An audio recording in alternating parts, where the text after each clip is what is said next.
the one thing that I'll say on that, Yeah, um, that is the dark side of that, that does address the negative sides of chasing the dopamine. yeah, please. That I love gaming.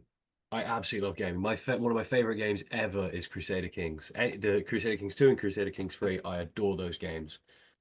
I I install that game on my laptop for like a few days tops, and then I have to uninstall it because otherwise my brain that loves chasing dopamine will only do that, and I won't create. Oh, So basically, I have to. I My brain is on a specific words diet for dopamine. oh, fuck, dude. We found it. We found the Yeah. clip. Yeah. But yeah, so it's yeah, word only diet for my brain is how I get it to point in the direction that I want it to, because there's a thousand other things that my brain sort of almost shifts onto, but it knows that writing is gonna be enjoyable if I do it. It's the word. The word? Welcome everybody to the WRRD Podcast. That's writing, reading, recovery, discovery. I think I got that right. Where we have guests on, we maybe ask them 13 questions. I write 13 questions down anyway. We'll try and get. We try to get to them. Yeah, I'd like to welcome my guest, the wonderful author, Will McCloughlin. Will, how you doing? I'm doing good, and you did a great job pronouncing the annoying Gallic last name. Oh, it's so cool, man. When I was making the Instagram video the other day, I don't know if you noticed, but like in the middle, I like said Will, and then I kind of laughed. That's because I edited out where I was like, Will McCloughlin. I had a manager who, anytime that I had to have a meeting with him or anything, he would just hand me the paperwork to write my surname because he just gave up on even attempting to spell it. Like he couldn't say it either. It would always be McCloughlin or something like that, which, McLaughlin. But anyone who has that last name says it differently and spells it differently as well. So it's like, it's open to interpretation. It's like bolognese. Everything's right, nothing's wrong. Right, right. Yeah, for me, it's always Franz. People say John Franz. I suppose like the band Franz Ferdinand must have helped a bit. Yeah, yeah. Mm. Yeah, Franz Ferdinand. But then I'm like, what about Hans and Franz? Yeah, Yeah. Hans and the Hansinator. Which one was Schwarzenegger? Which one was Arnold Schwarzenegger? Was he Hans or Franz? Do you know what I'm talking about? I am Hans and this is Franz. No, what's that from? No, No. man. I don't really know too much about it, but one of them was Arnold Schwarzenegger, and they were Hans and Franz, and they would be just like flexing next to each other, huge. I know that because because that was what, did you watch Dragon Ball Z when you were younger? Oh yeah, Yeah. Like all the way through. when Goku goes to Now connected to William said phone call. oh, Alexa's having a go at me. Back up, lady. Oh yeah, when Goku goes to hell and there's the two randomly German muscled up demon guys in there, like that's who they were based off of. So I know it from a Dragon Ball Z reference. So it must whatever it was must have been big in Japan. I love randomly German. Yeah. I mean, to be fair, I mean, you think 80s and you think like someone who's like really jacked, and it's like you're either going Sylvester Stallone or you're going Arnie or or maybe Lou Ferrigno later on. But Yeah, yeah. you know how they talk just from looking at them. Well, man, why don't you go ahead and introduce yourself to everybody who doesn't know? Yeah. Hasn't, yeah. Yeah, well, my name's William McCloughlin. I go by Will McWriter Goblin on Instagram and more in real life as well because I'm only on Instagram normally. And yeah, I'm a writer. I'm an absolute nerd.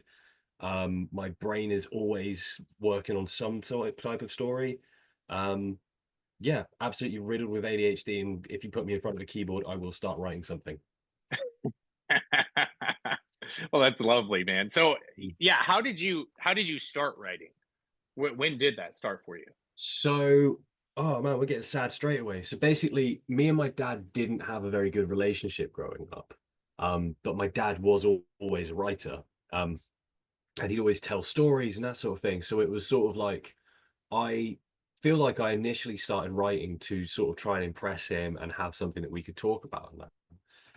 But he was very much like, if it wasn't his idea, he wasn't really interested in talking about it. So it was like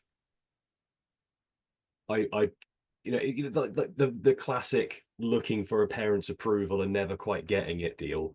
Right. It was basically that, and then I eventually stopped writing for that reason and just started writing because I just really enjoyed it.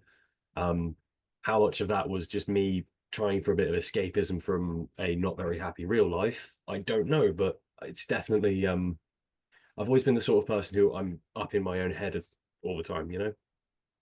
Yeah. Like by default, I'm gonna tune out of reality. Oh, dude, I know.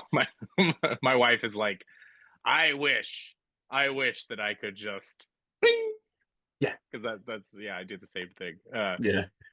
So as far as where was that where was that splitting off? Where you had the point where you were doing it more for seeking approval, I and then think, doing it for yourself. yeah, I think it was once I started like reading independently. Like once I, because my dad loved all of his sci-fi and Tolkien and that sort of thing. And once I started, and I love sci-fi and Tolkien and fantasy and that sort of thing as well. But once I stopped only reading that sort of stuff, and switched over to reading more thrillers and that sort of thing, and from my mum's influence, reading a hell of a lot of Terry Pratchett. Um, Once I transitioned to doing that, I sort of started wanting to try writing those kinds of stories. Like yeah, it started being like, oh well, I could write a story about this, and then it wasn't me trying to think of like, oh, what would Dad like? Instead, it was just me going like, oh, this would be a cool thing to write about, and then I just write, and you know, even as like a teenager, I would have those hyper fixation writing sessions where it would be the only thing I'd do all day, and I would like blast out thousands and thousands of words. Oh, Um, cool. at that point, they probably all sucked. There was probably, probably a lot of the classic like teenage edgelord stuff, which I'm very happy to have grown out of. Never had like the twin katana wielding, super badass guy, but like that sort of level of edginess. Do you have any mustache twirlers? Do you have any of those? Not specific mustache twirlers, but I always liked. I really distinctly remember watching. I don't remember if it was Hostel or Saw. I think it was Hostel. I remember watching a Hostel movie whenever that came out, and just being furious at how bad I thought it was. Oh, And I was like, okay.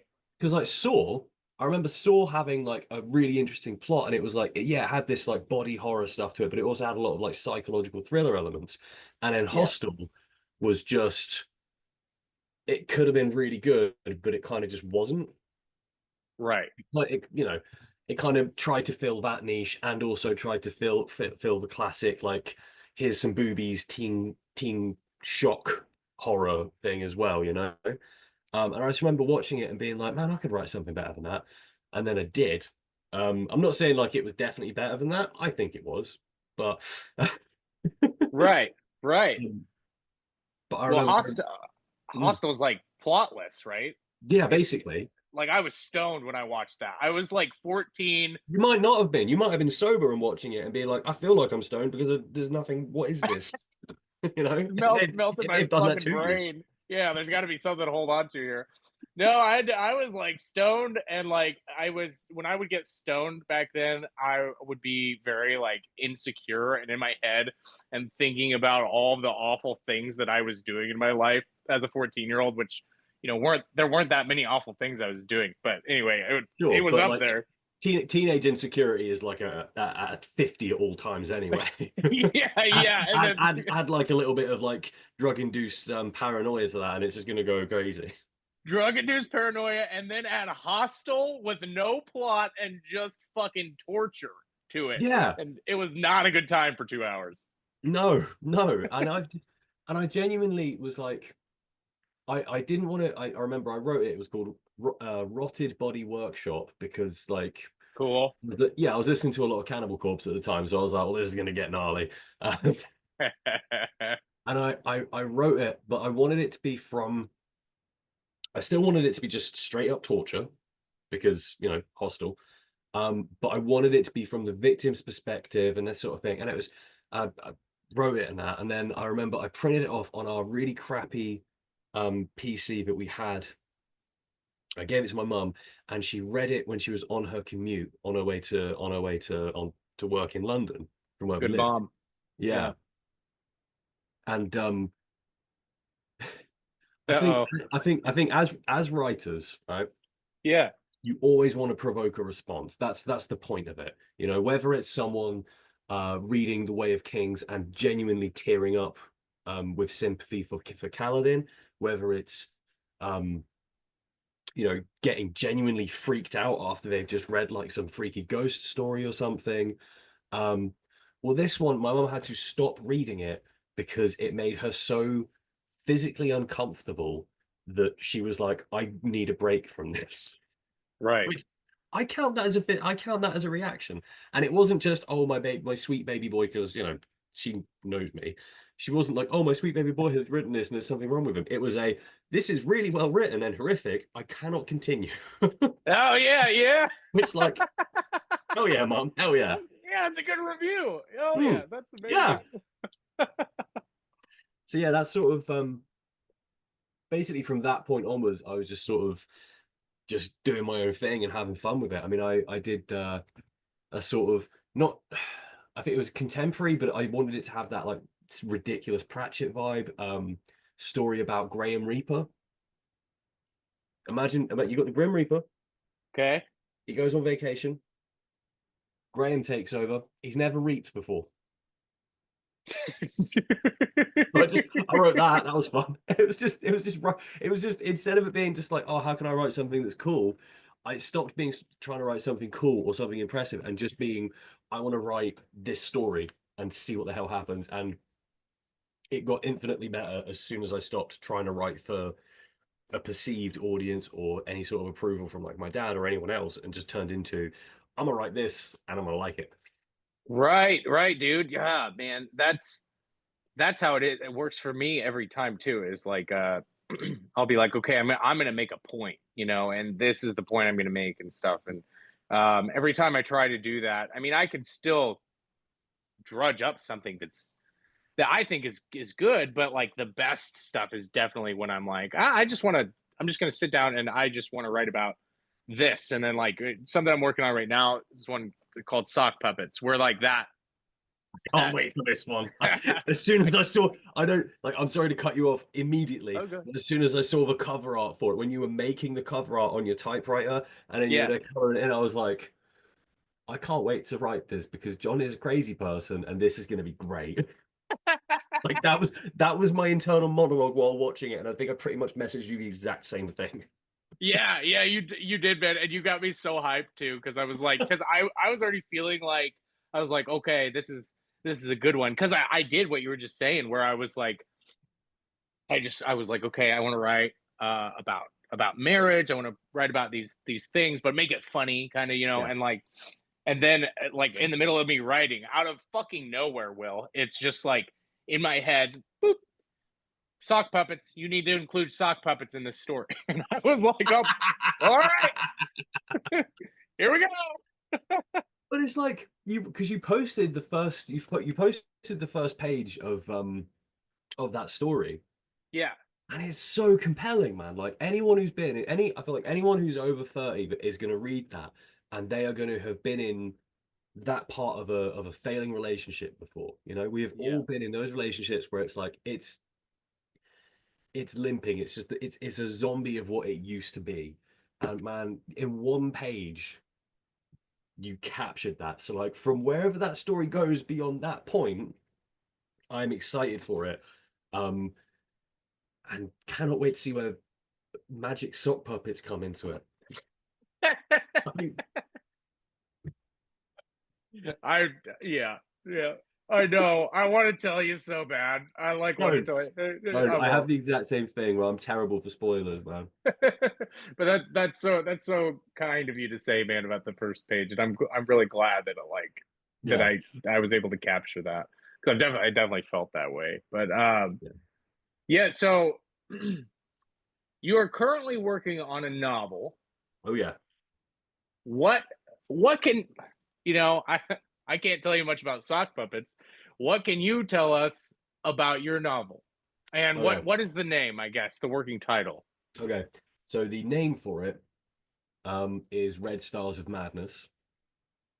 What can I tell you about it? Okay, so I always describe it as grimmish dark fantasy because grim dark fantasy is you will get, if you ask 20 people, you will get different definitions. Right. It's like for me it always feels like trying to discuss with someone who's really into music a subgenre of music, and they're like, no, that's not a punk band. No, that's not a punk band. It's like, well, they're all punk bands, man. Like they are. Stop it. You're being a genre stop. It feels like that when you're trying to describe it. So I always put grim-ish dark, because to me it's grim dark, but it's not a completely bleak, hopeless mess. Like it's not everyone in it isn't like a complete psychopath. So it's not that grim dark. Okay. But it's like it's it's of that vein of I'm immediately putting myself in the same camp as like George R.R. Martin, Joe Abercrombie here, but it's in that sort of vein where it's like it is a bleak world. It is a world of consequences. It is like, if someone gets hit with a sword, they don't just fall down dead. They're going to get hit by a sword, and they're probably going to be on the ground screaming and bleeding. Right. It's not. I don't shy away from the grim reality of it. That's how I view grimdark anyway. So it's a grimmish dark fantasy. It's got three main POV characters: Huld, Lucas, and Andy. So two male, one female. Uh, I it's love Andy for a female name. Dude, Andy's great. Yeah. Andy got cut. Andy got cut. And then my wife read Lies of Lochlamora and was like, "You need to put Andy back in because she's better than this guy." And I'm like, "Okay, well, I'm not. You're not gonna argue with your wife when she's telling you to do a thing in your story." So I'm just immediately like, "Okay, Right.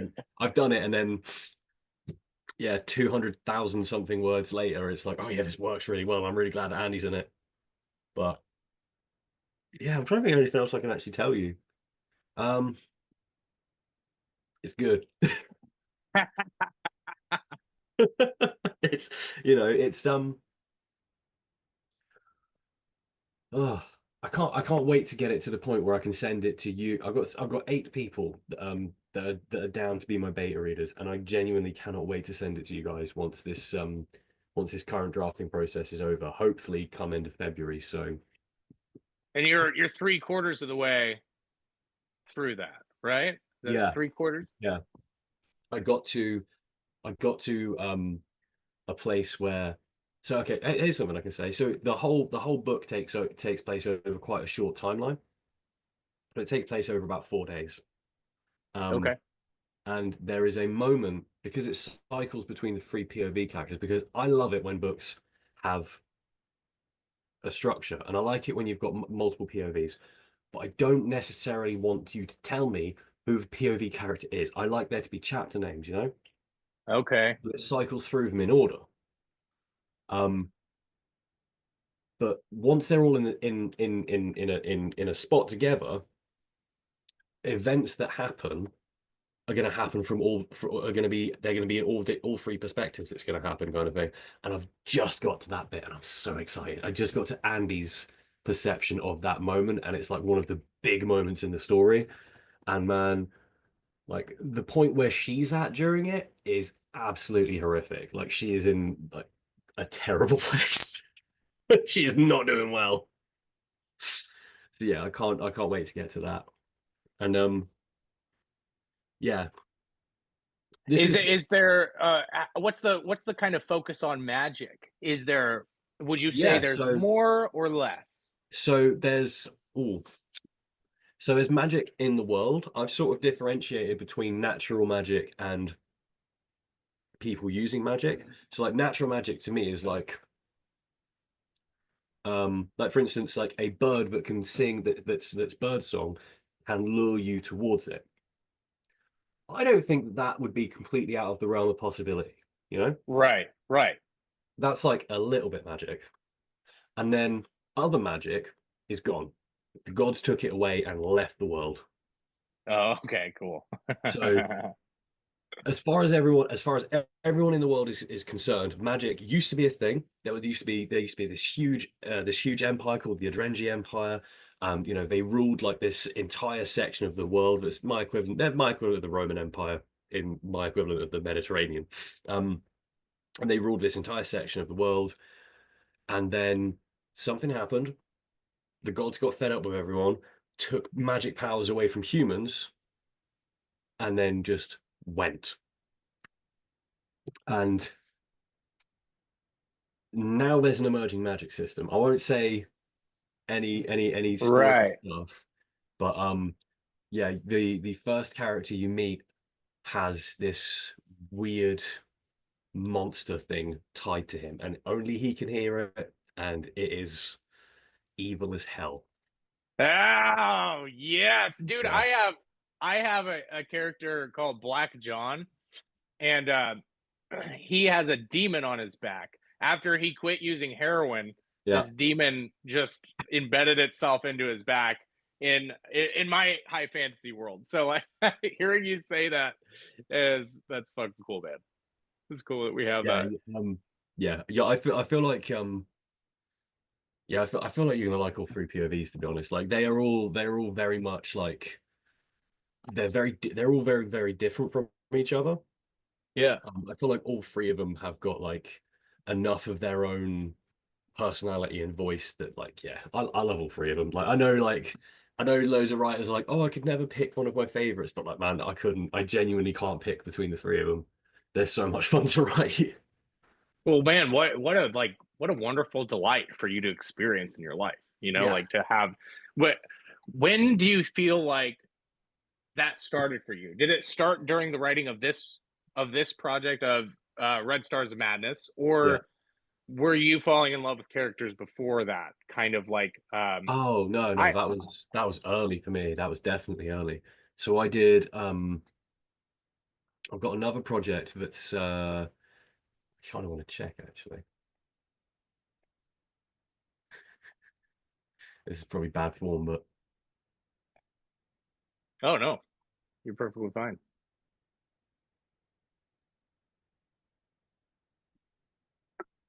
I just want to see what the word count I got to for this one was. This is another project. This is my other project, the one I want to get back to at some point. Okay, so I've got the other project that I did is 55,500 words. I'm incapable other than I can either do like microfiction or giant books. I have no middle ground. Yeah, I feel that. Yeah, no, my other story I got to 55,500 words, and I absolutely love some of the characters in that one as well. Like that one's got two POVs. Again, it's another world where magic's just sort of gone, but in that one I had it so that like the only way to get magic was to bargain it from devils. Cool. Because man, with that one it was like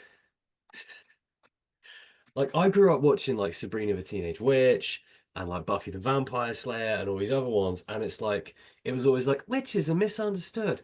Magic can be a force of good. It was the bad people who said that it was a bad thing, and I was just thought, you know what? I kind of want magic to be evil and horrible again. I want it to be like, yeah, there's a reason you don't trust witches. There's a reason you don't trust sorcerers. Like they are evil. They have bargained with they've bargained with Yeah. devils. Their souls are tainted now. you know. And that's in no way like a judgment on any sort of anyone who's Wiccan or who cares about like occult stuff or consider or anything like that. I mean, that sort of stuff is deeply rooted in the real world. I'm not talking about real world stuff. I'm talking about in this fantasy setting, they have bargained with an actual demon from the other side to get power. And man, it's so fun because as soon as a character's done that, even if they're a good character, they've done that. The consequences of that are gonna touch them, you know? Right. And Right. that's Yeah. And anybody can anybody do it? anyone can do it, but they have to know how to do it, and they have to like be actually willing. Like it was with that one, it was like um you had to actually be you couldn't have any doubt left in you about it, if that makes sense. Like when like like if you meet someone who's like religious, but it's like actually they just like the sense of community, they like the stuff that goes with the culture and that sort of thing. And then you Right. meet someone who's like, oh no, this person's like a complete zealot. Yeah. They are like, every single word is true. Anyone who disagrees with me, I will shoot them in the face. Like, you need to be at that level for it to be They there. That's Like brilliant. yeah. Yeah. And it's like, which basically means that the only people who are going to be in that position are like pretty nuts immediately. Like they are Right. already at the point of like they are unshakable will on something. So Yeah, what a great fucking idea, dude. Because like, yeah, that's because they've already traded their sanity. So it's and like yeah, you're doing a double trade where you're like, I've traded my sanity to completely believe in this thing and yeah, at the yeah, expense of all else. And also I'm going to touch the other side yeah. and So with have this the one, it was like consequences. you had to have absolute will concentrated on a purpose and be absolutely willing to just accomplishing this purpose is all I care about, kind of deal. So like, real life example of someone who would absolutely be able to get it is like someone like Alexander the Great or someone who it's just like, what did this person do? Their sole purpose was, I'm gonna make this empire kind of thing. That guy's getting magic. That guy, as soon if he can find out how to do a ritual for it, bam, now he's got magic as well. The problem's only worse, you know? You would talk about grimdark. That's one of the definitions I've heard is you reward bad behavior pretty much. Yeah, but I mean, again, that's one of the things that's in my one as well. It's like they one of the most heroic one of the most heroic things that happens in my story ends with the guy who did it sell in the dark. Yeah. And Yep. it's like, you know, but it's no good deed goes unpunished, and that's I mean, that's my favorite kind of stuff, man. Like a couple examples that I can think of is have you read any Malazan books? no, but I think I've got this like absolute tower block of a TBR now, and Yeah, yeah. Janny Wirtz and the Yep. Lazen books are like right at the top of it. Yeah, Janie Wirtz is on mine too. I got through Malazan last year. I finished it, but um I think you'd really enjoy it because it's kind of like in the realm of what you're talking about with Yeah, um as far as like this is a grim dark world and like these things all this you're gonna feel the person getting stabbed and go through it and like you're gonna go through that's the one with Alamander Rake, right? Anamander Rake. Yes. Yeah, Yeah, dude. dude. I Fuck yeah. just from like there's like when you've talked to someone and you know that their taste is really similar to yours. Yeah. Yeah, so like Jake over at Nerd Level Rising, he loves the Malazan books. He's got like Alamander Rake tattooed. I think it's on his bicep. And Oh, yeah, so cool. I'm sort of like, yeah, this guy sounds pretty damn cool. And then like I've seen like nothing spoilery, but like just enough for me to like I keep hearing this name. Who is this character? And like from the tiny bit of looking into it I did, I was like, oh, that's a really cool concept. Yeah, Okay, dude. yeah, yeah. So that's that kind of chart. As soon as this, literally, it's Alamander Rake is the thing that's elevated it to so high on my TBR. Well, yeah, and then there's like all this other stuff, like the fact that the magic is something that anybody can access. They have to go through these. So one of the reasons that Steven Erickson and Ian Esselmont wanted to make the magic accessible to everyone is so that it would also gender wise even out the playing field, so that Yeah. there was no, like, they were like, if we're going to create a fantasy world, why is it going to why is there going to be sexism? Yeah, so like they wanted to take that away by giving magic to everybody. But like the ways that they use, like when you were talking, I was thinking of in book 2, it's not a spoiler, there's a situation in the desert where this like mage uses the blood of this horse, and you like hear the horse like screaming, his eyes Oh my rolling and God. everything, and then he uses the blood in order to like wipe out, I don't remember how many people it was, but like that's how. And then like this other guy's using puppets in order to, and strings and crazy. There's a fucking dragon in the sky, Will, with demons crawling in its belly. Oh, anyway. That's So pretty dope. metal. It's so metal. It's Pretty the damn most cool. metal shit Have you, I've ever read. Have you read John Gwynne? I have started. I read the first Faithful and Fallen book, Malice, and then I read most of the Shadow of the Gods. So I've just finished Shadow of the Gods. What'd you think? I really liked it. I really liked it. I do think he's definitely obsessed with troll testicles. Yeah. He's a troll balls fan. Troll balls. Yeah, but no, because about you when you said about like them being like, well, if everyone's got access to magic, then that evens the playing field for both men and women. And I've found that his world doesn't seem to distinguish between like male or female warriors. Like it seems to be, yeah, either can be just as bad. And I like that in a fantasy story, and I like that it doesn't feel out of place. Like it doesn't feel like he's trying to like shoehorn it in or anything. It just feels like he's like, Right. no, in this world, women and men physically are just equally as capable. Which I With found the quite cool. battle fame. That's what Yeah, it's called, right? Battle yeah, fame. battle fame and dual wielding saxes and just. I had no idea what the fuck a sax was when I started that book, man, and I was very confused. That's this. You have one. Yeah, they're weird because they're the opposite of a Bowie knife, because on a Bowie knife that would be the sharp end and that would be the blunt end, but that's the opposite on a sax. Oh. Yeah. So why? Do you know why? I don't. It's just it's a they call them broken back saxes. They are have you heard of Saxons? Yeah. That's this knife is named for those people. So the Saxons are where that knife type comes from. Okay. There's a amazing example that was found in the River Thames that's like the length of my arm. It is huge. Yeah, absolutely cool things. But they're one of those ones where it's like, are they a weapon?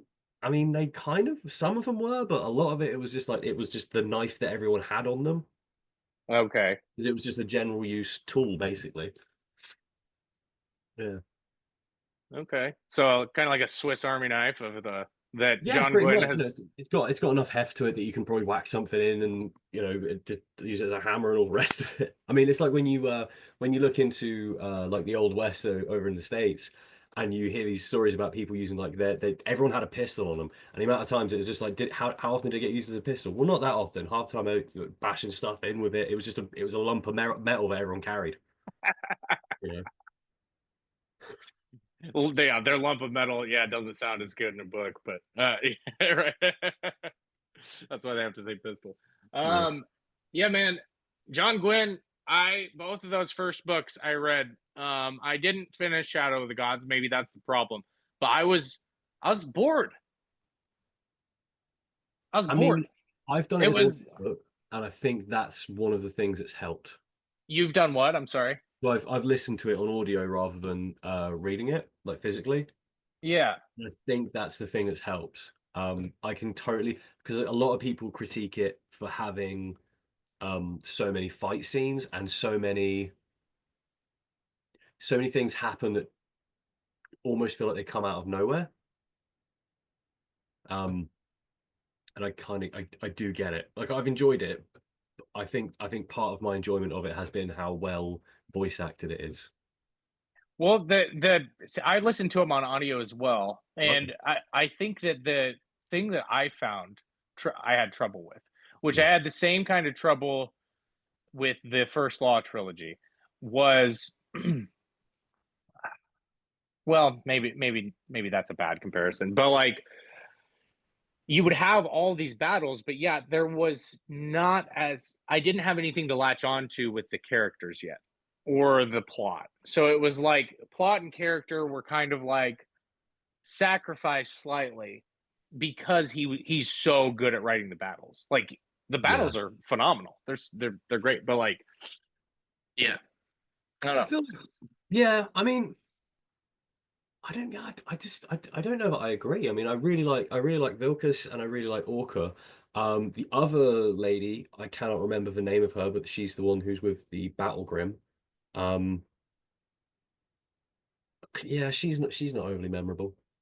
But I mean, Orca's story is shots fired. Sorry, John, as if you'll ever see this. Yeah. Yeah, I don't know. I can understand why someone wouldn't like it. Like, I definitely can. But it's also, I mean, it's not that I didn't like it. The Shadow of the Gods, I think I definitely prefer, as far as like, I tried Malice. It was like it was like more of what I'm talking about, like, whereas it didn't really grip me. But Shadow of the Gods definitely had more stuff to latch on to, with Orca and her son, and the slave. The thrall? What's his name? Varkas. Was that Valkus? And then the other one, who we can't. I don't remember her name. Oh man, I was literally just listening to her, like, one of her last chapters as well, and I really enjoyed it. Oh well. Yeah, maybe we'll remind it, or like low key Google it. But I want to know your writing and editing process. Writing first. Okay, writing. I am so I really like what George R.R. Martin terms Gardner, like Gardner style writing. Yes. Where he describes it as you've got architects and you've got gardeners. Architect, you build the blueprint and then you follow the blueprint, and you're going to give it some artistic flair on the route, but you know what you're definitely going to get at the end. And I am very much a gardener, where I've thrown some seeds in the ground. I prune it every now and then, but mostly I'm just letting it grow through me. So yeah, 200,000 plus words of just pure stream of consciousness. And now I'm having to edit it. And honestly, I'm enjoying editing it a lot. Yeah, I basically gave myself permission when I was writing to go back a few chapters to revise little bits. But once I start writing, I don't edit. I don't unless something's like staring at me and it's like big red underline, you've misspelled 11 words, I might edit it then, just purely because that's distracting. But I do not edit while I'm writing. Like, once I'm actually going, I don't stop for grammar, I don't stop for spelling mistakes. That's a later problem. I need to get the story down and out of me. So that's my writing process. I mean, I've even like, I've got like post-it pads on the desk for me to like write stuff down on. And like, I'll write 4 bullet points on a post-it note and then ignore them. Yeah. I just not write them. And I mean, like, that was why I cut Andy originally. I mentioned earlier that I cut my character Andy, because initially I was going to have her leave the city, and she was going to be potentially doing something and looking into one of the groups of bad guys out there. And it just kind of went nowhere, and I couldn't work out how to fix it. So I just kind of cut it. I just went back and just went, we're gone. I got 2 POVs, that's plenty. And then, like I said, my wife was like, you need to add her back in. And that was actually, I added her back in not long after I'd started the Instagram page. So a lot of that initial content of me churning through getting my word count up, a lot of that was me adding Andy back in and bringing her in line with Hold and Lucas. So when you got to that place with Andy, Mhm. where you were kind of stuck, right? And so then when you brought her back, Yeah. did you just keep everything that you'd written up to the point you got stuck at, or did you start over? Completely started over. I kept one chapter the same. The first time you meet her, she's sat on a bench looking across at a guy, and she's pretending to read a book. Like that is the one chapter I kept. Everything else after that I'd gotten rid of, and I quite happily started it again. And the direction that character has gone in now is not just significantly better for the plot. It's a much more interesting journey for that character. And yeah, just very unexpected. Like, it's not what I thought she was going to be. And I'm really, really glad with how it's gone. So with Lucas and what was the other guy's name? Oh, Hold. Hold, with Lucas and Hold. So you had their stories still. Yeah, After you cut. Nothing about them has overly changed. And so then when you cut Andy, did those two, Lucas and Hold, did their story inform how you were threading Andy through the story? Yeah, it did eventually. It did actually, yeah, because I was I just sort of I go for walks every morning with my wife just after our boys have gone to school, and we'll talk about what we've got on our mind, what's coming up on the day, and that sort of thing. And a lot of the time I'd just be talking about the writing, and we were talking about like how cool it would be to have, because those two characters are in the same city, how cool it would be to have them meet up and have to work together and stuff. And I was, oh yeah, that sounds really cool. And then I was almost aiming for that, and then it sort of just went off in its own direction. Yeah. So yeah, it did change a bit of where she went. Like she does have little more of a crossover with not so much Lucas, but people that Lucas interacts with. Yeah. Okay. I always like it in books when you've got like when you've got characters that you can recognize from previous scenes. Like I always love that. Yeah. Yeah, absolutely. You mean like characteristics, or like their name gets brought No, up? like hold no,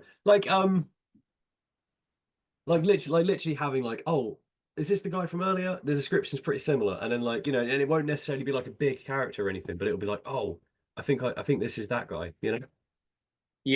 that Yeah. sort of thing. Yeah, and then the different way that point of view like describes them. That's something that fascinates me. I just got done reading this book. Not a fantasy, but it's called God of the Woods, and you have this character who's kind of the black. Yeah, yeah, it's a really good book. It's a thriller. You'd probably like it, but it's you have this one character who's like a black sheep of their family, of this rich family, and like the first POVs you get like looking at her are all from the family, and so you're thinking this girl sucks. She's like a gothic, girl that I love the gothic stuff, but like as the reader, as it was coming in, I was like, yeah, she's a goth, she's a punk, she's whatever. That's the the way I'm feeling, the attitude I have from these characters' perception. And then you actually see her like with new people, and they all like love her, and it's like this really cool reveal of like this character is actually, it's a good person. But like, anyway. No, that makes, I mean, oh no, I have that. I 100% have that. I don't. Oh man, I genuinely can't wait for you to have done. I can't wait for you to have done the beta read so that you'll get to that point. But there's a character that's just a prick. Basically, he's a total prick, and then later on, he's meeting another character, and that character just thinks he's really nice. Right. Like, is he a prick because of the way that you view him through someone else? Like through one of your point of view characters? Nah, he's a prick. No, okay. It's just in the moment he's doing something helpful, so it looks like he's not. Like it, no. Oh, yes. That's so good. Like Tyrion Lannister, Jaime Lannister, like favorite characters probably maybe in all of fantasy for me. Yeah, same. I think the Lannisters get overshadowed a little bit because they are so often the bad guys, but I actually think that they are the most interesting people in all of Westeros. Yeah. Like, I mean, yeah, say what you want about Cersei, but like, she's an interesting person. Right. You know, Yeah. and Tywin, undeniably, especially if you've read the extra material and found out like how he reestablished the Lannisters, you know, in the Westerlands and that, like Tywin's the man. Because his dad was too nice, right? Yeah, And weak, yeah, and yeah. yeah. Because the song from a TV show that always plays for the Lannisters it's the Rains of Castamere, and those are two houses that he completely wiped out. In the stories, basically as a don't mess with me kind of deal. Didn't that song play during the Red Wedding? Yeah, dude. Yeah. Yeah, because one of the jokes that Tyrion makes at some point is not I don't think it's even in the show, but one of the jokes that he makes is that sometimes if Tywin's having a hard negotiation with someone, he'll just send a bard to them to play that song, and the negotiation will suddenly get a little bit easier. It's like for a man who I love that, like there's so many levels to that. Because if you know the character, you know that he doesn't like music. It's Tywin Lannister. So the only reason he's sending a musician to someone is because he has weaponized music. Yeah. It's just like, you know what I mean? I know. No, Yeah. he's such a good villain, good character. And then Yeah. Tyrion kind of like playing off of all of them. Except Jaime. When Tyrion and Jaime are together, it's like heartwarming almost. But like with the other ones, it's like it's such a good dynamic. Did you read or listen to Song of Ice and Fire? Oh, all three. I've read it. I've watched the TV show. Yeah. I including the last two seasons. And I've read Song of Ice and Fire, and I did the audiobook of A Song of Ice and Fire. And my absolute favorite thing is that the voice actor who did the Song of Ice and Fire, Roy Dotrice. yeah, he gave So the good. Lannisters a little bit of a Welsh accent. And Yeah. I'm such a fan of that. Because if you look at a map, if you look at we all know that like Westeros is you take England, you take Scotland, you flip Scotland upside down and make it a lot bigger, and that's basically the map of Westeros. Yeah. So if you look at where the Lannisters are actually based in the Westerlands, that's basically Wales. And I feel like that guy was like, oh, I feel like at some point when they were doing the VO thing, I feel like they just went, oh, these guys are from this spot, and he went, right, Wales. And then you suddenly got like Tyrion Lannister having like a little bit of a Welsh twang, and I absolutely love it. Yeah. I wish Peter Dinklage had done that. I wish he just, he's from Cardiff. Oh, lovely. It's my favorite accent in the book. Yeah, it's It's great. Yeah. I think the Welsh accent is highly undervalued. You know, we've all heard thousands of dwarves with a Scottish brogue, but I want some, I want to hear some fantasy races that they just sound like they're from Wales. You know. What do you think? Do you think the show went off the rails, or are you okay with it? I think it went off the rails. It absolutely. Oh man, I don't nailing down when it went off the rails Yeah. would be more difficult. But man, yeah, it just stopped making sense. Characters stopped doing things that were good. A lot of the not so much continuity, but like the things that are happening in the world seem to just sort of stop being important. You know. Yeah. And also, they were really, really good at not being completely ridiculous with like how they'd show their battles and how they'd show all that stuff. And then during spoilers, Spoilers, Game of Thrones. Yeah. Spoilers for you shouldn't watch this season anyway. Like it's season 8. Like don't watch it. Like watch up to season 6 and then stop.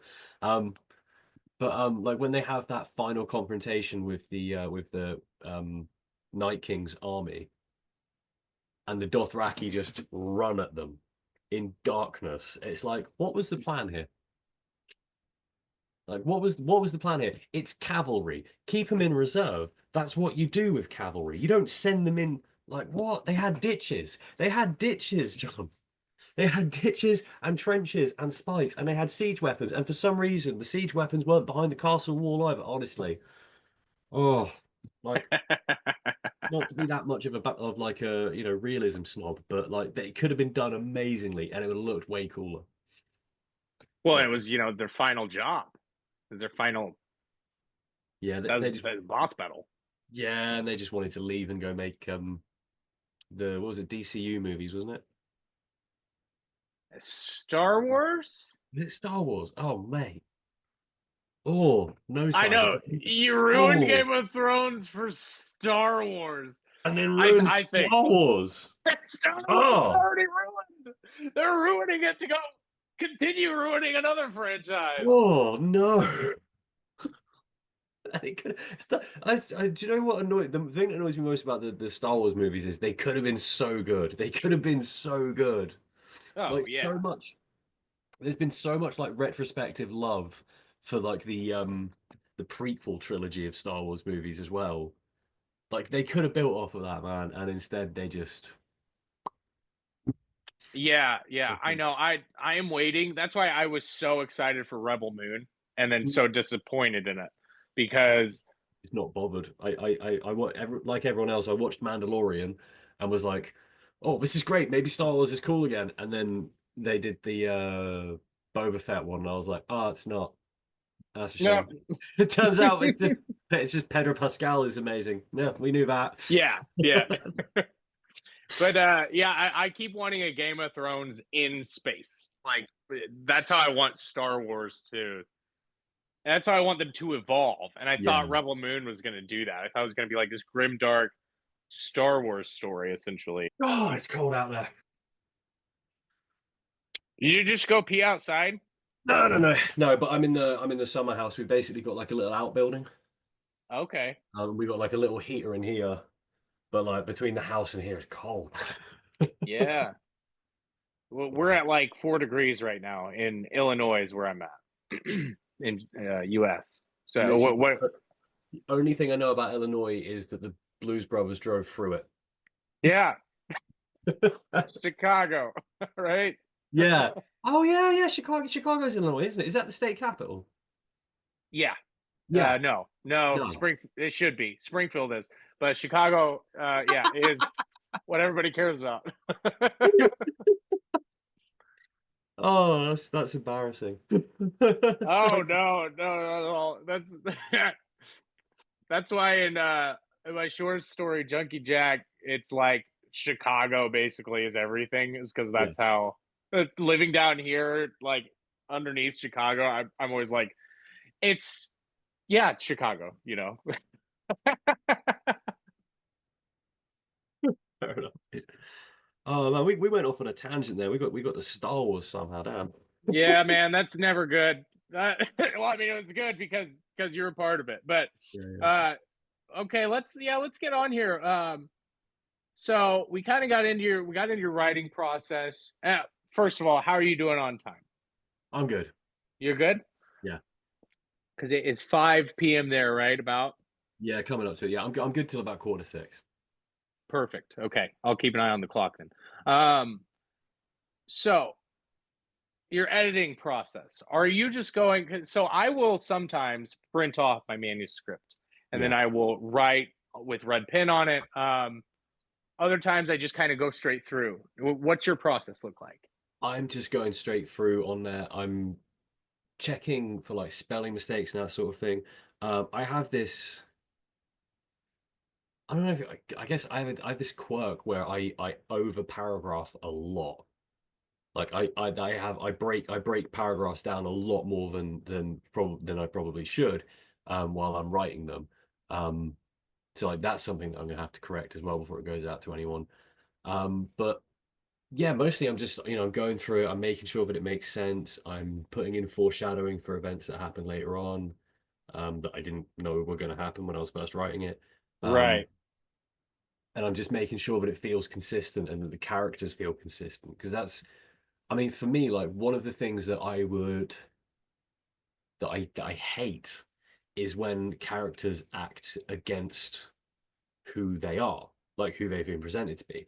And like it's I'm not saying I want my characters to be static. Like my characters do change. All three of them um do have like changes that happen to them over the course of this book. Like they're um not all of them have like giant sweeping changes, but they all go through a lot of stuff and they do grow as characters, they do change.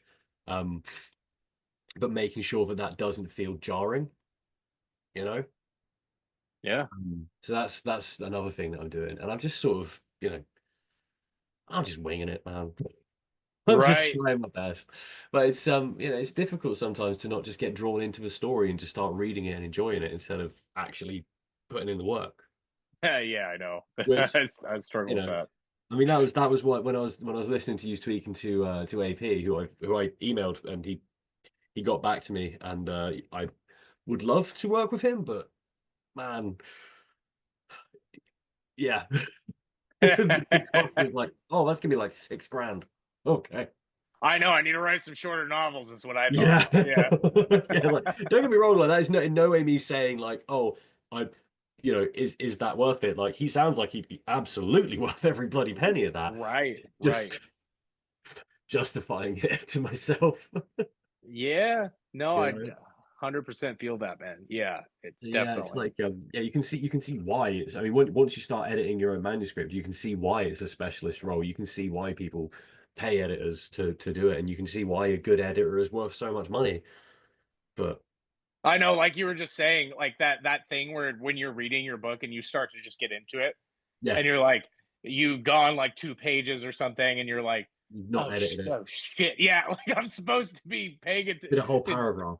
I did yeah, a I'm whole supposed to be paragraph. When I got to the end of it, I was like, "Oh, that's great." And then I was like, "Ah, just need to yeah, put it back here straight." turn the critic back on. Yeah, I really yeah, struggle. But I suppose that's you a good thing. You want to be drawn into your own work. If you don't hook yourself as a reader, then like you probably suck. yeah, yeah, 100%. Yeah, that's why one of my favorite things, man, is like to sit on a project, like to set it aside. Yeah, How long did you do that for? Because I know you I set it did aside, but it I set it aside for about a month. Um, a fair chunk of that was me and my wife being away in Iceland on our honeymoon. So like that made that a lot easier. Um, meeting someone from the fucking Sugar Cubes, by the way. yeah, that was bonkers. Oli. Yeah, our tour guide, Oli, that was insane. And because we basically didn't speak to him like overly much for the whole trip because it was very much like you get on these like big crazy mega bus things. Like it's like a bus, but it can go off road. It's that kind of thing. And he'll drive you to this location, tell you about the location, let you out, go, you can explore it and that sort of thing. And then you come back to the bus, he tells you about the next location, and it's basically that. He's mostly a driver. And then we just get chatting to him about like music and that sort of thing. I got big beard, long hair, and tattoos. My wife's got like interesting hair tattoos, piercings. Like you can see that we're not going to be into like just generic music. So we're just chatting to him, and he's just like, "Oh, I was in a band with Bjork." I was like, "What? Just You're gonna drop that knowledge, huh?" slip it And then in. we're going past we're back in Reykjavik, and we're going past they've got we've got a punk museum in Reykjavik, in a converted toilet. It's like it's a converted like underground toilet facility where it would have like and they've turned that into a punk museum in the middle of Reykjavik, and it's great. Like it's Oh just yeah, it's like the most punk location for a punk museum as well. Um, the toilet. yeah, exactly. Well, yeah. What Yeah, I know. you That's know? where you write. That's where you write punk things. Is in the Yeah, toilet. exactly. Yeah. Where else would you sing so well other than in a cubicle?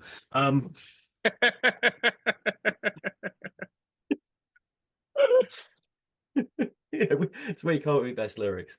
Yeah, but we're like walking past there, and my wife just goes, "I was like, is that? And then like I turn my head and it's just this giant blown up picture of sugar cubes, and there's Oli there with a lady sat on his lap, and Bjork is on the floor like in between them and the rest of the band, and it's just like, oh,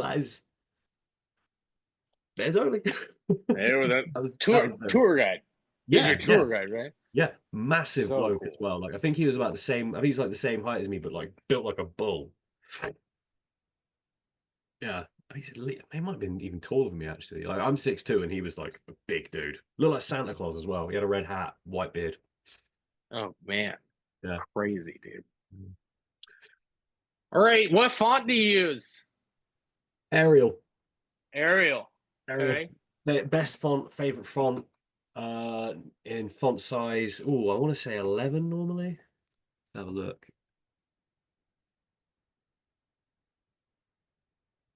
Yeah, Arial size 11. Favorite font. Sadly, I have to use Times New Roman in my uni assignments, and it breaks my soul every time. Don't want to be using it. I like Baskerville for some reason. I don't know where that Yeah. came from. I feel like it's just there's just that you'll find a font and be like, yeah, that's what I'm doing with it. I want to meet someone who writes in Comic Sans. You know, Yeah. I want them to be like they write psychological thrillers, but they're writing in Comic Sans. And they refuse. They Yeah. refuse to change. They're like, no, They- be they're like- published in this. Yeah, they've torpedoed multiple publishing deals because they're like, no, I'm staying indie because you let me use Comic Sans, damn it. Like some serial killer like wearing someone's face or something, and it's just Comic Sans. Okay, fuck. Uh, do you have any plans after you finish your novel? Self-publish versus trad, hire an editor, query agents. Yeah. Where you So at? I'm going to query agents basically. I think after it goes to you and my other beta readers, it's going to go to send out chunks to agents and start querying and that sort of thing. Because it's like if you can go traditional, then you've got such a massive push behind you. Right. It's the right. It seems like it's the right move to do for that. That said, there is still like, the punk metalhead side of my brain that's like, man, they're gonna try and tell you how to do this. Oh, they might try and tell you to change the title. Imagine someone trying to tell you what cover art you're gonna have on your book. They didn't make this book. Like there is that part of my brain that is just like trad sounds a lot more not trad sounds a lot more you're gonna lose control from it, Yeah. Whereas if I go indie, like I could do what the hell I want with that book. It's my money. I'm the one backing it and stuff. But the market for indie books is smaller. It's growing considerably and rapidly, but it is still smaller. Yeah, I love the idea of indie specifically because you can do whatever you want with it. You can send out, you can print off as many as you like, as long as you have the resources, the money, if you have enough money to print off 20 copies, you can print those off and then you can send them to anybody you want. You can give them away. You can charge people, but like, I really like the idea of like getting your book into the hands of people and like for them to then, hopefully, you make a post about it, make a video about it, whatever.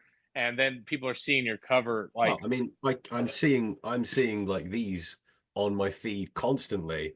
right. So cool. Yeah, it's and I mean,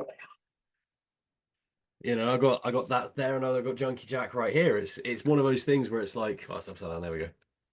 That's But all right. it's one of those things where it's like it's yours. You can do what you want with it. Right. That's the cool thing. That's also the problem of it. It's yours. You're doing what you want with it, and man, You gotta do it. Yeah, you want it to be successful. But I know.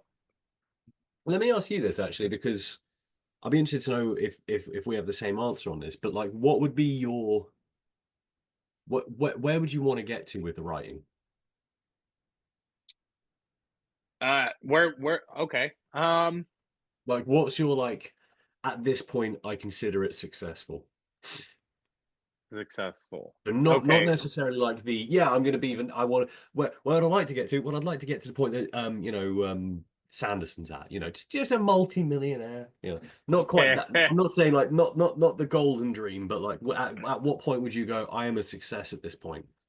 The thing that I want, and I guess that's why both sides of this are attractive to me, because I'm kind of on the same page with traditional as you are as well, but also self-publishing, because I think that I can achieve this goal with both, and that is to have my book being read by hundreds of people. I would love that to be thousands. But so that's my idea of success, is I would love to make money at it. I would love to quit my job, but the main I asked this question I think a year ago or something, because I was stressing the fuck out about working at the warehouse. And I was like, I gotta fucking get out of here, and then I was like, well, what do you want? I like my warehouse job, man. My boss is great. Well, right. But I was like having one of those crisis moments, and I was like, well, what the fuck do you actually want? Because you'll probably get sick of that too, And I was like, well, I just want people to read the book, and I want to crank out 6 or 7 books of a series. I want to write thrillers too, and I want people out there who are waiting for the next one. And so that's my idea. That's where I want the writing to go. But being Sanderson would be the same. Yeah, exactly. You're the same. Yeah, no. For me, it's like the three big ones in order of likelihood. Yeah. The first one is exactly the same as you, having there be people who are like, oh, when's the next one coming out? Yes. Like the second someone says that to you, it's just like, oh, you like the stuff that this makes? That's great, instantly that's like, oh, this is amazing. I have someone who cares, who isn't, my wife. Right. And then the next big one is exactly like you say. It's having it so that I am making enough of an income from writing that the money from it makes a difference to my life, whether it be that I can quit my job and just writing becomes my source of income, or it be this makes such a difference to my income that it's like it lets me do different things, or lets me put more money into bigger projects or something. That would be sick as well. Right. And then the goofy one, not goofy, but like the Hallmark movie moment for me would be seeing someone, and this will never happen with an e-reader, but seeing someone that I don't know out in the world reading one of my books. Yes. And in my head, it's always at an airport, but seeing someone you don't know reading one of your books, I cannot imagine how that feels as an author. I can't.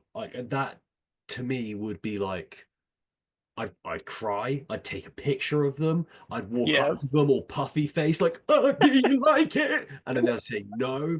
They'd throw the book at me, and I'd trip over, and I'd just be like some random guy weeping on the floor, clutching a book. That's hopefully not that exact scenario, but do you like it? I could sign it. My handwriting's bad though.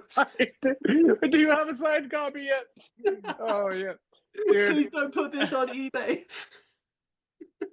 Or do. I'd love to. Oh, how cool would that though? There you go. We're adding that one to it as well. Finding a book that I've signed on eBay. Like, yeah, that's right. My signature. You buy it, right? Yeah, I'd buy it. Yeah, I'd buy it and then resell it for more to just to like inflate the cost of it. Yeah, your dream of what being a success keeps escalating to after I've sold the book that I bought with my signature in it to someone random on eBay and see that person with the book in their hands. That is now. Yeah. No, I feel that, man, because it's so difficult. When as an artist to you don't trust the people around you. You don't trust the people you love. No, you don't. or the people you It's meet on insane. Instagram, because you're like, these people like my personality. They want to, I've been nice to them. I've commented Yeah, on their shit. Now they're yeah. like, I want to read his book, and they say a nice thing, which I'm sure that they all mean what they're saying. I'm not trying to disparage that, but there is that insecurity No, always totally. within me. Yeah. But there's also, I mean, like you say that, but there's also, and who was it? I don't want to say the wrong name, but the you had a woman on your podcast before, and she does like ghostwriting and stuff. Summer Flynn. How was it? I, I wanted to say Summer, like I thought it might have been Hope, but then I was like, no, is this Summer? Anyway, yeah, when she was talking about how if you want to be a ghostwriter, you literally want to be in the shadows. You don't want a big public profile. Right. And I find that so interesting that like we as authors, you kind of do, especially if you end up going indie, you kind of need a public profile. You need to be like a personality in some ways. Not like Right. I'm not saying like fake. I'm just saying you have to have people know you a little bit, you know? Yeah. And I think that's part of it as well. So like just off the back of like what you were saying about like how oh maybe they only say they like it because they like me. It's like, well, you almost want to encourage a little bit of that, you know? Yeah. I mean, That's true. that's effectively what happened to me with Brandon Sanderson. Like I watched all of his lectures. I'd never read any of his books, and then my wife was like, "Oh, well, if you're going to read Sanderson, you should read this absolutely giant tome. Here you go, Way of Kings." Um, and I'm like, "Oh, is this good?" She's like, "Yeah, it's his best work. That's the one you should start with." Um, so it's like I only because I'm not the guy that bends to peer pressure. Like if you're like, "Oh, this is a really cool thing," I'll be like, "I might get to it at some point, but maybe not." But Right. like I almost had like the like I'm gonna read this because this man has influenced my writing so much. He's he's clearly a nice person. He's put all this stuff online for people to just have a as just lessons for free, you know. Right. So I mean, I guess yeah, dude, that's such a wow. Like you've like just shifted my perspective on it, because like that is such a positive way to look at it, that I agree with you, because that's so true about Sanderson. That like I mean, I started reading him before I started watching his lectures, but like Yeah. watching his lectures and listening to writing excuses and like intentionally blank all this content that he Yeah. puts out, like it reinvigorated my wanting to read Yeah. his shit. So it's Yeah. like, oh, I like him, and I already read his stuff, like, and now I like it more because he's just freely educating me online, like Yeah. It's like the whole like you got the masterclass series that you can pay for and stuff, and Sanders hey. is just like, nah, here you go. Like what? Biggest fantasy author working right now. Yep, free. And here's another one, actually. We're coming out Yeah, with and him. by the way, I'm doing a brand new series of it. You're gonna be able to watch that for free as well. You know, every single person is now gonna know what promise, progress, payoff means. Yeah. You I know, know. You can't go out that's in the world anymore without. the funniest one to me is when you listen to like I really like the Two to Ramble podcast, and I really like Nerd Level Rising with Jake, um, and I've heard both use the promise, progress, payoff vernacular, and it's like Yeah. I know where that comes from. I know where that comes from. That's you're a Sanderson guy, you know, and it's nice, you know. Yeah. Yeah, But yeah, it connects all of us. It yeah, connects the fandom, and it also connects us just as writers, like that we're all like it's empowering. We're able to like empower ourselves, go and watch that. And yeah, then now we know things actually when we're doing like a book review, like Two to Ramble and Nerd Level Rising are doing, yeah, instead of you watch the AP video, like where he's talking about reaction versus review. Like yeah. I loved these. that. That was such a smart breakdown as well. That was such a nice like. I really liked his. You can tell he's an academic. Right. You can tell he's an academic from the language he uses. But I really liked his.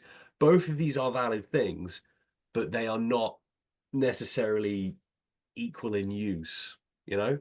Yeah. You know. Oh man, Yeah. that was such a good podcast. Oh man.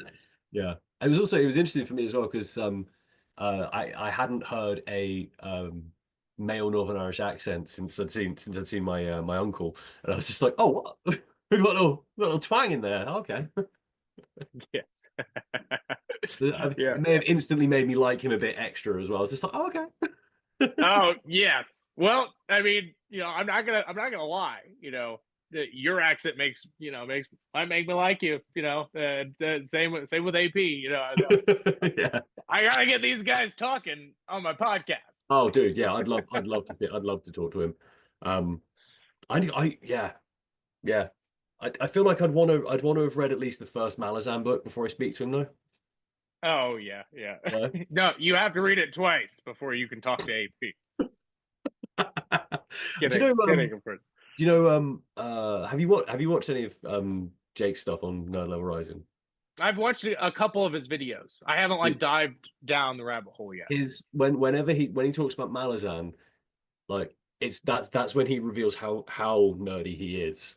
But like he reads that Malazan and he will have a notebook with him because that is the level of enjoyment he gets out of those books, that he'll make notes during them, which is like first off, like I would love to have written something that someone is like, I'm gonna get a notebook out. This is that good that I'm gonna make notations about it. Like I'd be like, if I saw someone doing that with something that I'd written, I'd be like, you're great. Let me buy you something. Have some sweets. Right?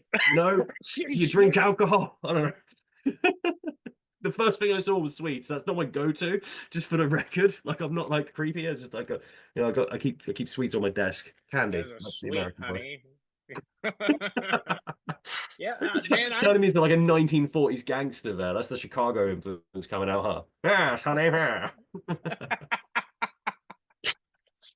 That's right, Chicago, where I'm from. I need to talk to Jake. Sounds like, because I did that with the first book.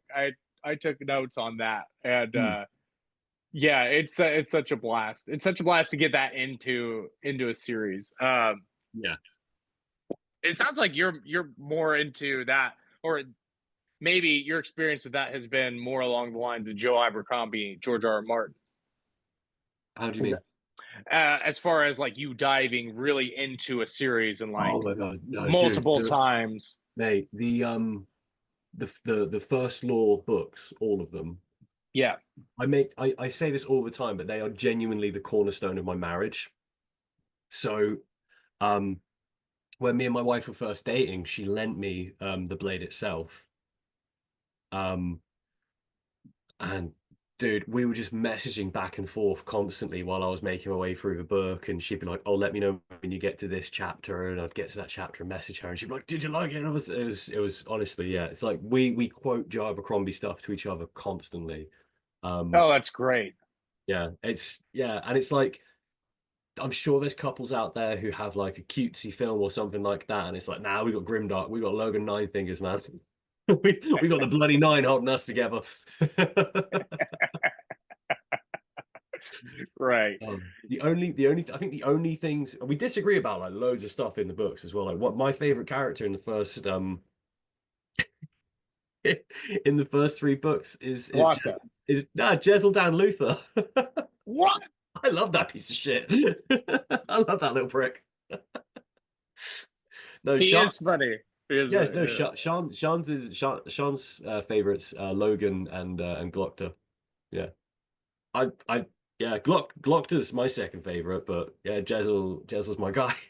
I had you pegged as a Glockter guy. I did. Oh, yeah. Well, he's the funniest perspective by a mile. You know, Yeah.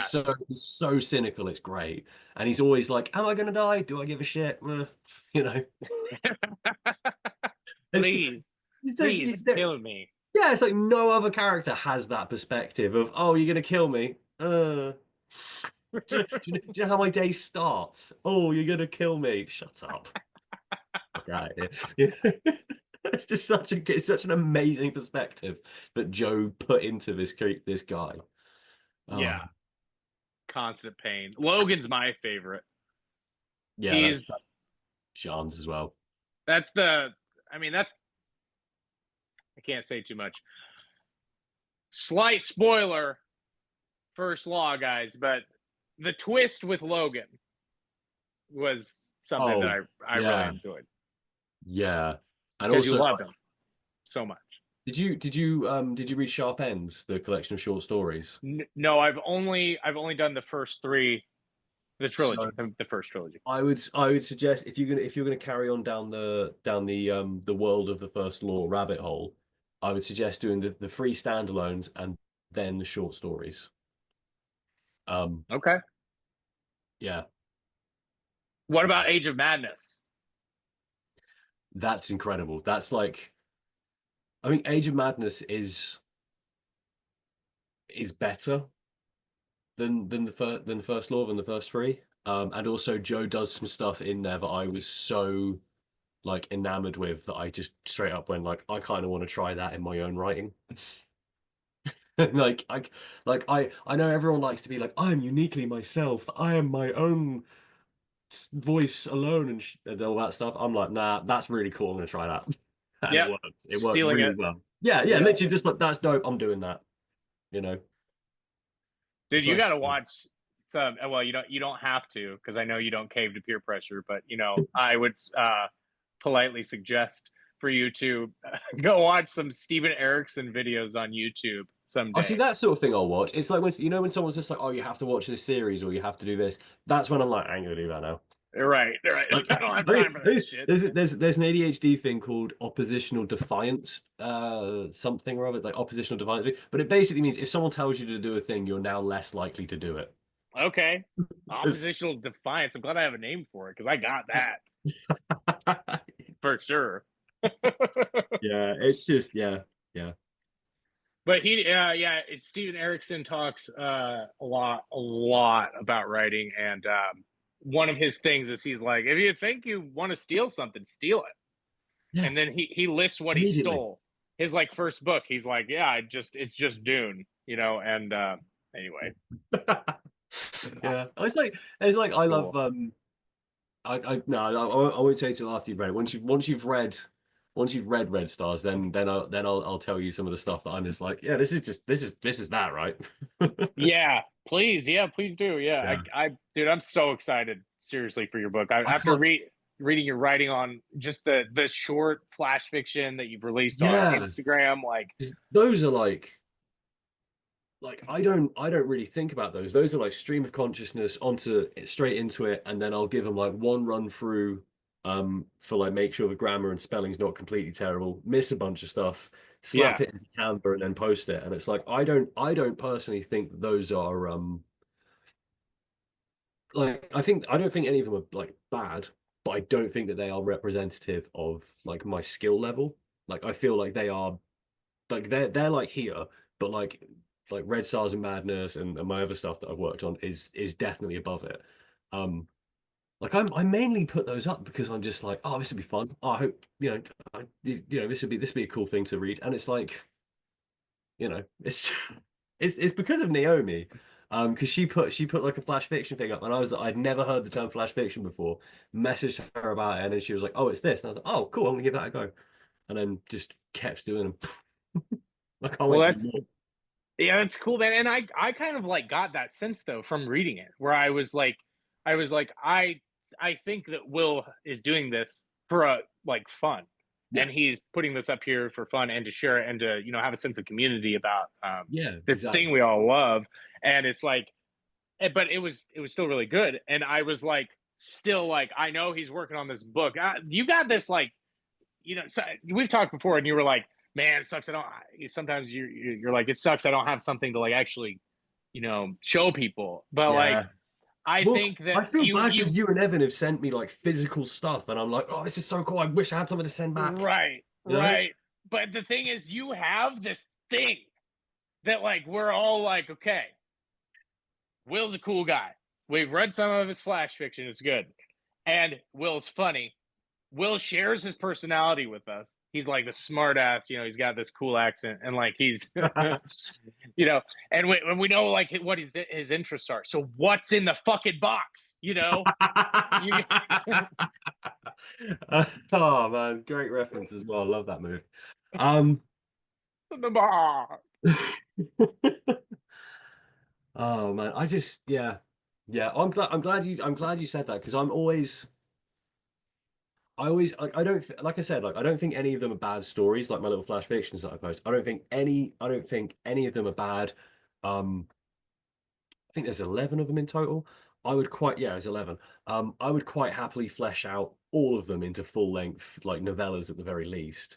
A couple of them I feel like they've actually got enough legs to be like a full length novel, if not a few shorts.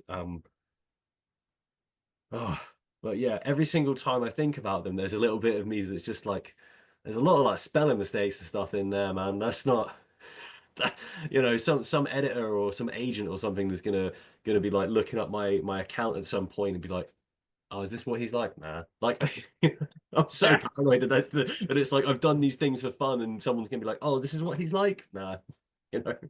Yeah, I know, man. I feel that too, man. And because it's like I've got like, Before the Sky Falls is like it's like based on the like bones of Final Fantasy VII, this video game. And Yeah, so yeah, it's like well, I kind of guessed that from the straight up Buster Sword she's got going on there.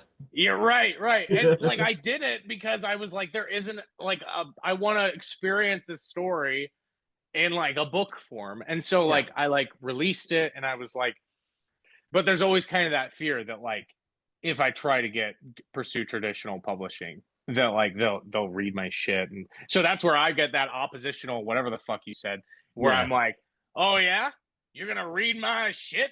Well, fuck you.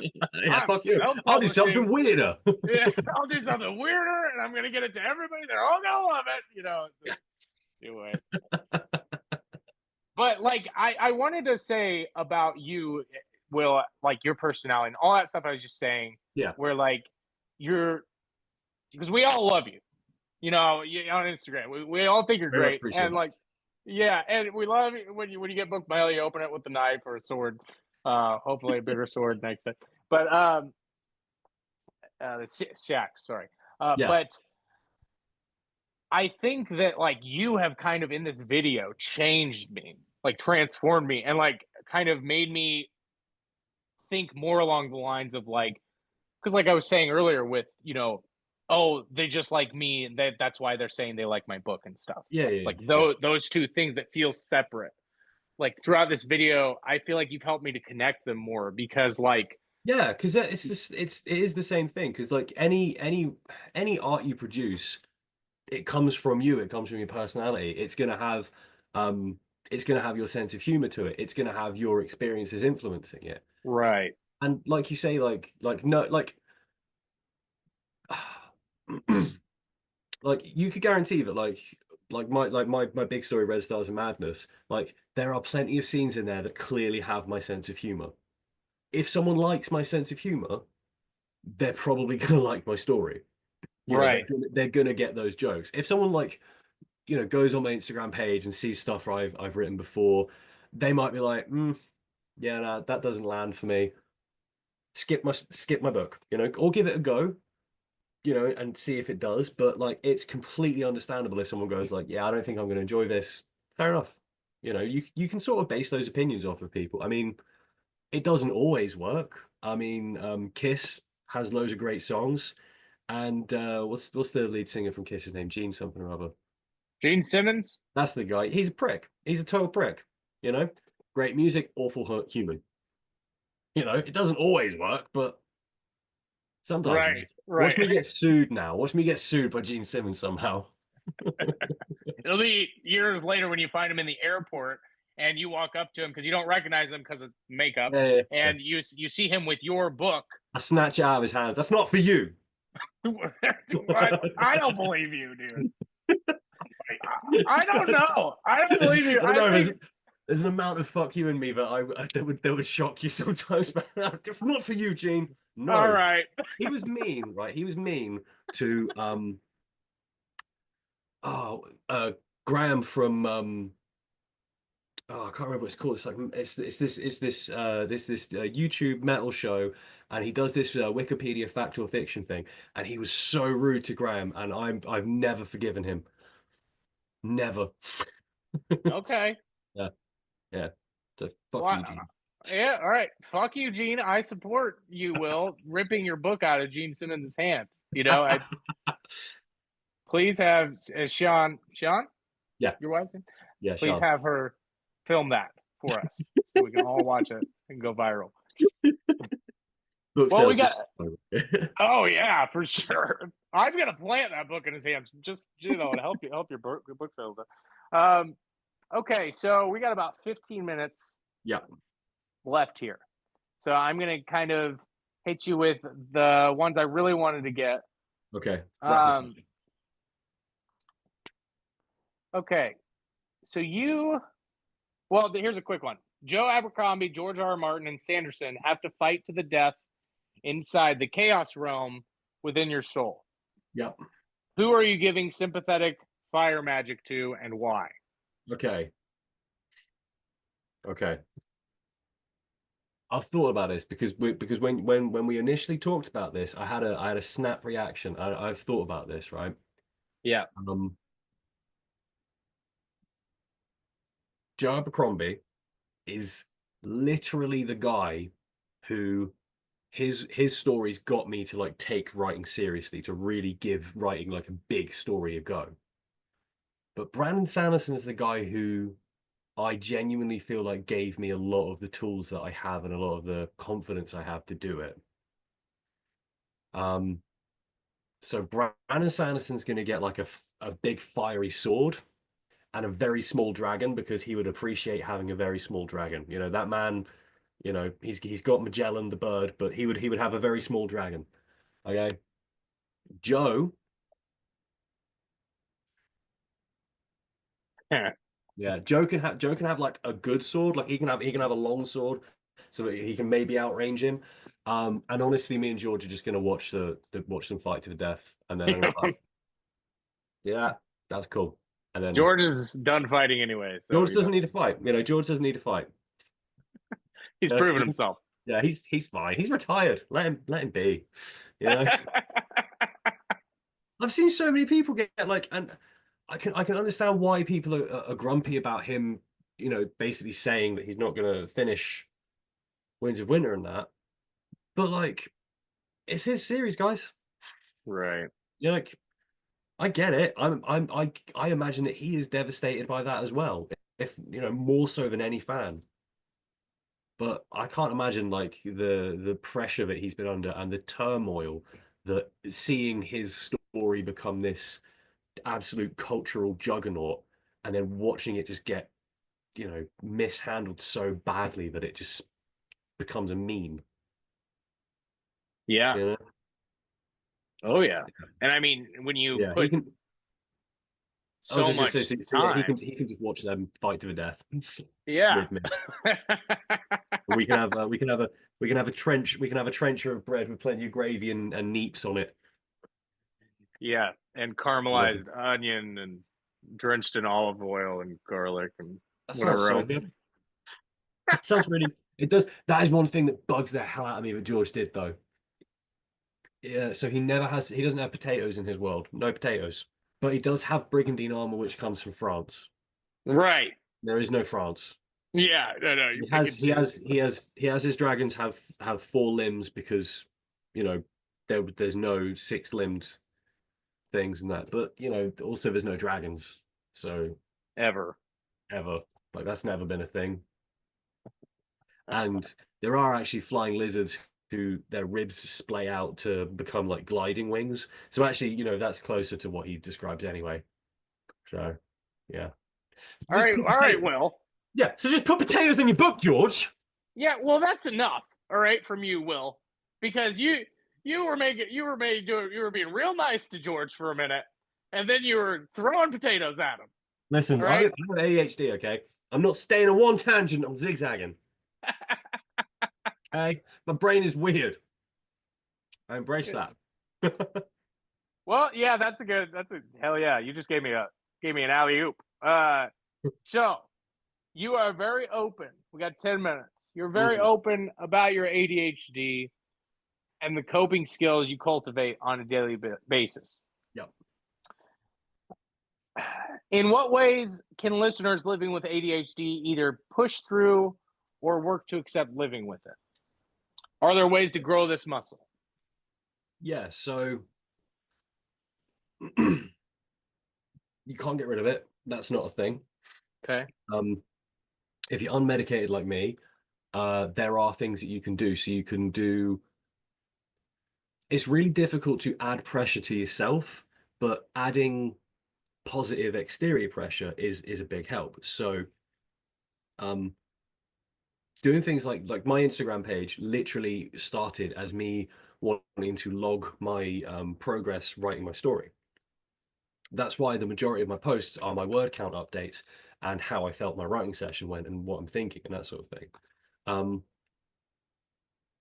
And that is a positive exterior pressure. That's basically, I can see that it's going well. I can reflect that it's going well, and it can give me that little bit of an oomph to post, to do it again so that I can post again. It's like it gives me a little bit of extra dopamine to do that as well.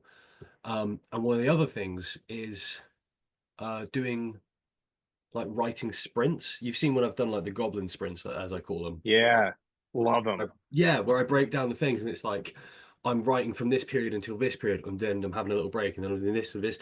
Little things like that. It's like I can't guarantee that I'm going to do a huge amount of stuff in that time, but I can do it consistently. Yeah, it's difficult because everyone's brain's a little bit differently, but a little bit different. But doing any sort of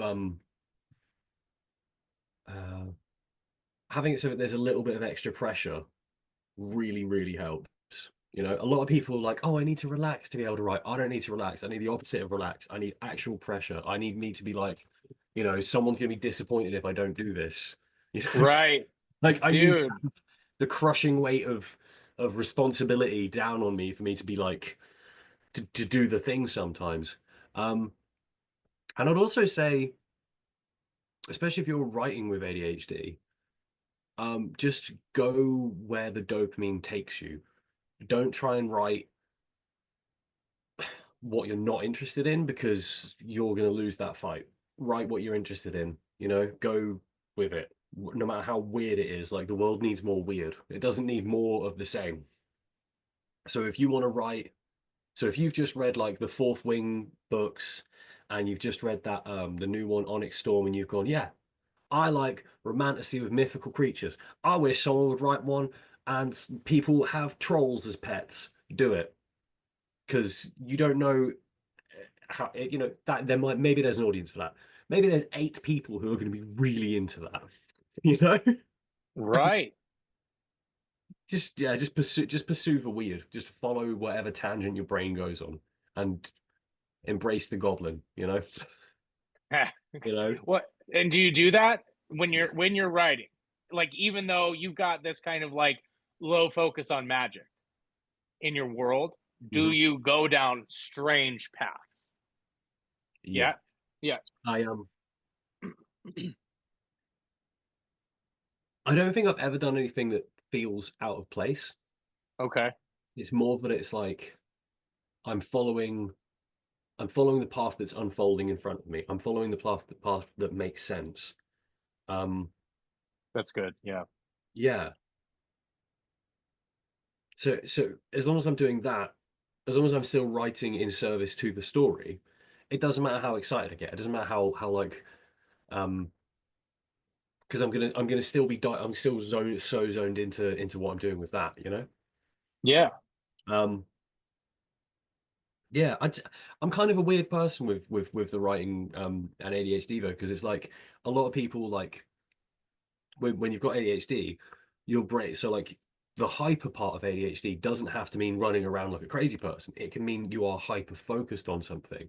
And if I'm hyper focused on writing, the world ceases to exist. There is nothing except me. I don't take in that I'm typing on a keyboard. I am just experiencing and having that story flow through me. So it's like, there's nothing else in the world that feels like that or hits like that for me. It's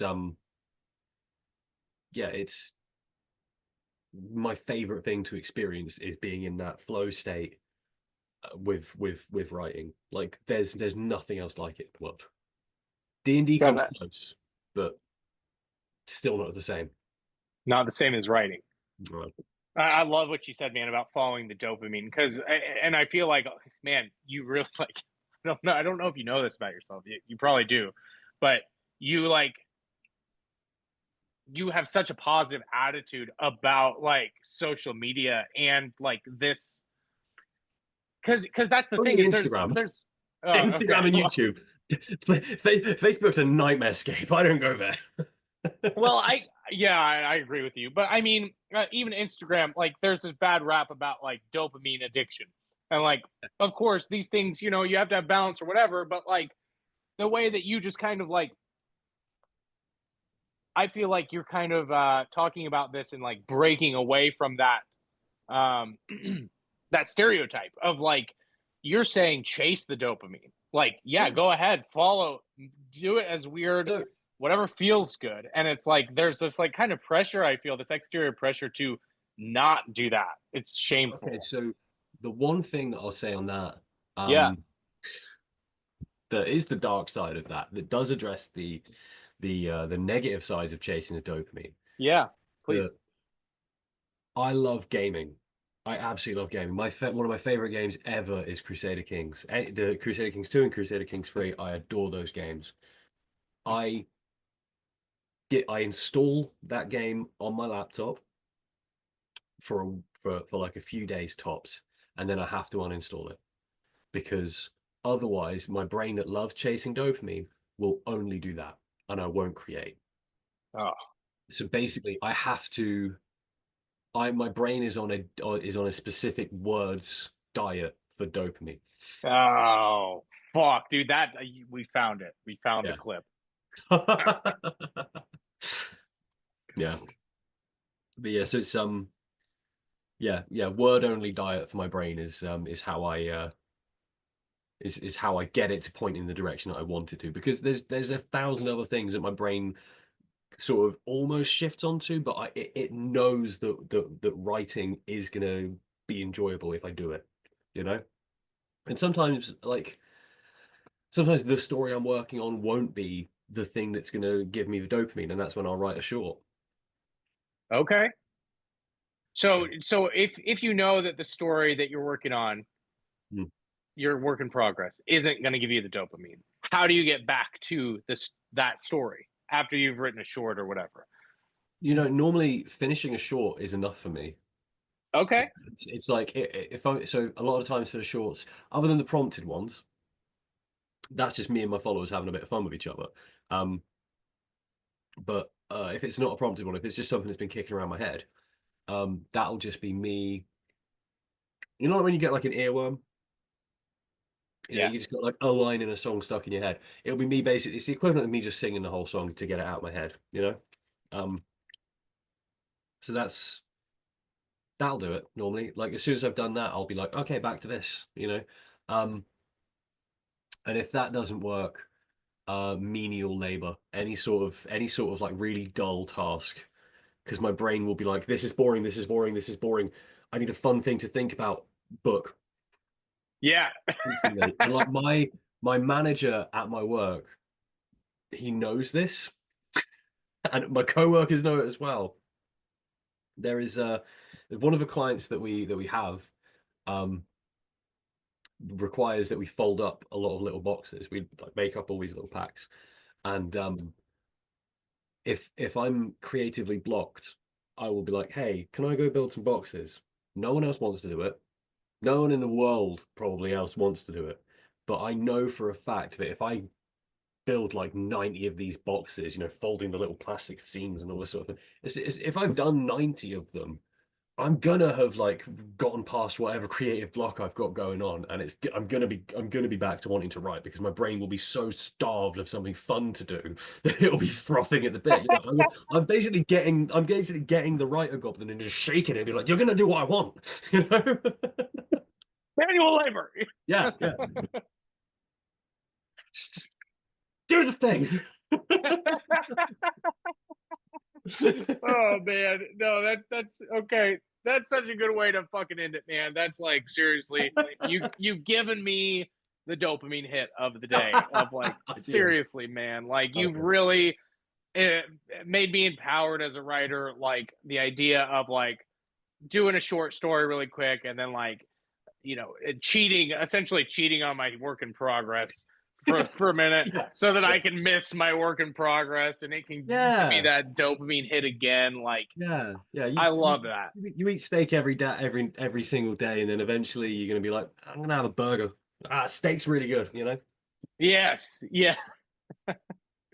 So man, I really like. I can't tell you enough how much like fun this has been, and how much I've been looking forward to this. Like you as a person, as a writer, are such an inspiration to me. As an Instagram influencer, like you have like your videos have made you really have made me feel like, oh, I can do it, because like I have felt like I couldn't before, and I was like, no, I look, Will's doing it, he's talking, and I love it. And like, so anyway, I'm honestly hearing that is like, that's genuinely touching. Thank you so much. Dude, legitimately, man, it took me out of a block with Instagram, with social media, and just from this conversation, I've seen that like your attitude towards it. I'm like, okay, I can base more of my social media shit on Will's attitude. I mean, that's the thing. Like, social media is generally a burning dumpster fire, but for some reason, social media, when you shrink it down to like just fantasy readers, just a wholesome bunch, just a good bunch of people. Good. I'm sure there's some real assholes out there, but I'd kick them out. Like, right in the trash. Well, man, I guess last thing, where can we find you? How can we find you? How can we find updates on you? Will McWriter Goblin on Instagram. That is it. That's the one place. Eventually I'm gonna have a book out. Until then, I've got I've got 11 short stories on that Instagram page. You can doom scroll them while you're on the toilet. Dopamine while you shit. Yeah, just get really into it. Read all 11, see if your legs go numb while you're on the toilet. Just just follow me on Instagram. I was posting regular writing updates. Now they're every now and then editing updates, but I'm really active on that. I am a big time cheerleader as well for people who I like on Instagram. So, I'm not one of these people who like you message them and they'll never message back or sort of thing. Like, I'm active on it, to a point where I've had to limit myself to 3.5 hours a day on it because I was doing more than that. Wow. It's not great.